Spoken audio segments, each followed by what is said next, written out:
Is a regional war, the way people talk about it, even actually a possibility, given that Yeah, it's not like Iran can get troops to Israel?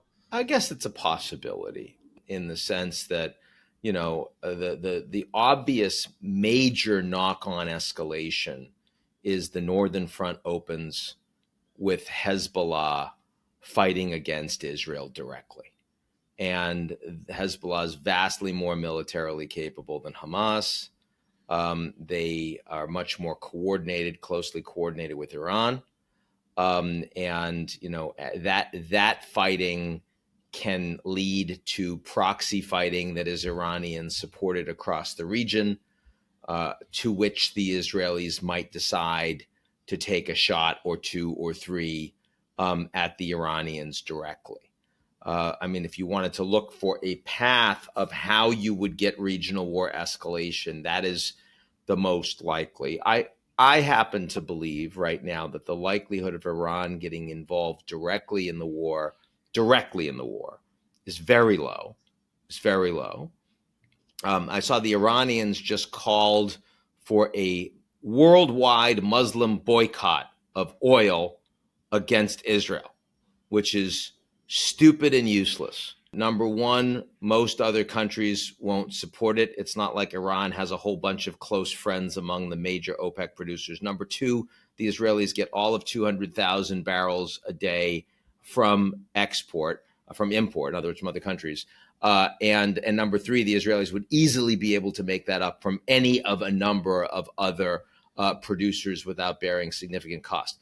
And so, like so many things, when people are taking Iranian, sort of statements at face value, the Iranians are making, big statements, genocide against the Zionist regime. That is not it's not a statement to be taken at face value. It's a disgusting statement. It's a despicable statement, but it doesn't mean anything in terms of Iran's likelihood of getting into the war.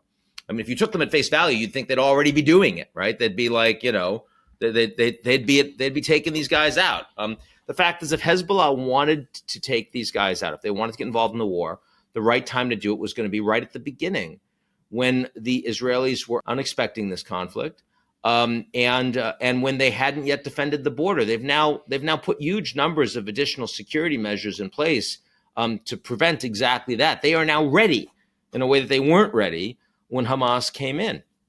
So I think it's quite unlikely. But I think the much greater trajectory of escalation, which is one that will play out over years, is the far greater radicalization of the Palestinian population writ large and the Arab street more broadly.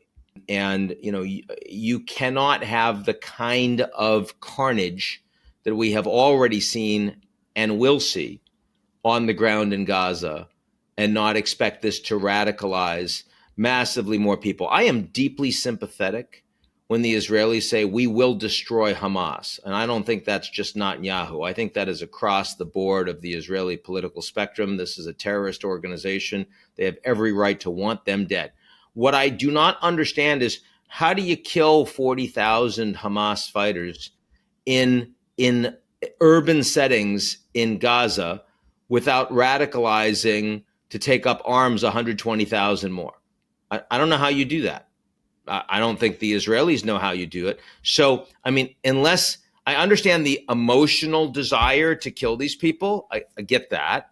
I understand the desire for vengeance.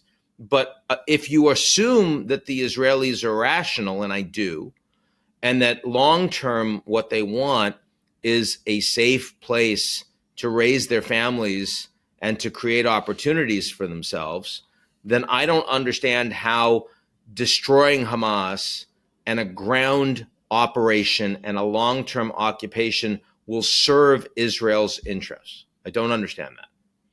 Meaning that they've stepped into the trap that Hamas laid, right? The prevailing narrative being that they wanted to trigger a massive Israeli overreaction, and we've now stepped into the worst case scenario of that response. I don't know that the great thing about the Middle East is it can always get worse. So I don't think this is the worst case scenario. But I do believe, as an American that was living in New York on 9/11 and saw the second tower go down, that the United States massively overreacted after 9/11, domestically in taking rights away from Americans and particularly Muslim Americans, and internationally in wars that we should not have fought in Iraq or in Afghanistan more broadly, as opposed to Al-Qaeda more specifically. And the costs of that in terms of American credibility and influence around the world will be felt generationally. And I'd like to believe that the Israelis would take some lessons from America's post 9/11 failures.